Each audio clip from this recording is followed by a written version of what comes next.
Hey there everybody, welcome back to the Planes, Trains, and Comic Books channel. My name's Matt, and today we're going to review Hell to Pay number 1.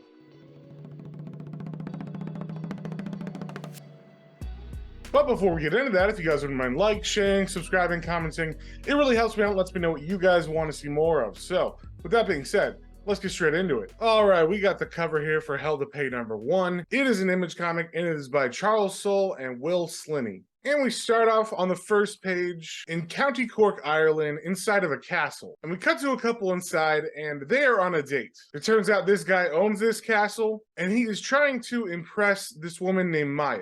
But she's pretty hard to impress, because apparently she dates a lot of billionaires, and him talking about his money doesn't seem to be doing it for her, so he decides to take her on a tour of his prized possessions in order to impress her so she'll sleep with him. Some of the things that he shows her are a Tasmanian tiger, which is extinct, and also apparently he owns the real Mona Lisa.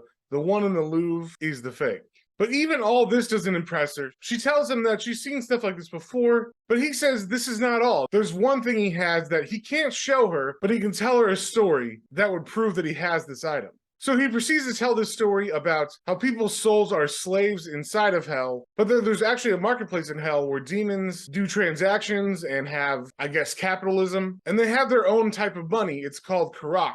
But then apparently over the years, the human souls that were slaves in hell had an uprising, and while that was going on, one human soul was able to escape, and he stole 666 pieces of these Karak demon coins. And he brought them up to Earth, where I guess they were scattered around, and they were used by humans to make deals with devils. And when the guy finishes, Maya's still not impressed. A story's great, but she needs to see the real thing if she's gonna believe this. But he refuses. He says he can't show her. She'll just have to take his word for it. And he asks if she thinks he's lying. And it's at that moment that she blows some kind of powder in his face that paralyzes him and makes him pass out. And it turns out she believes every word he said because she is here for that coin specifically. And that's where we're gonna stop it. I don't want to spoil anything else. So this was a super interesting book.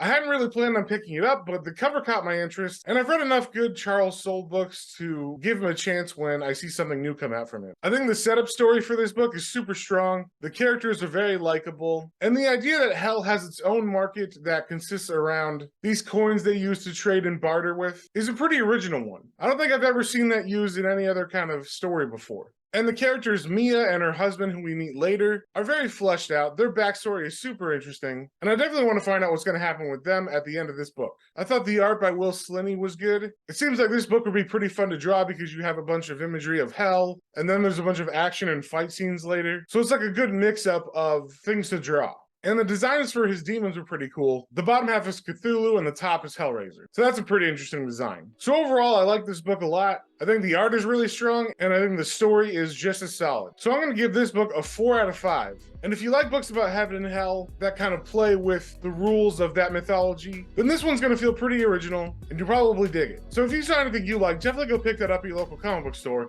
and we will see y'all in the next one.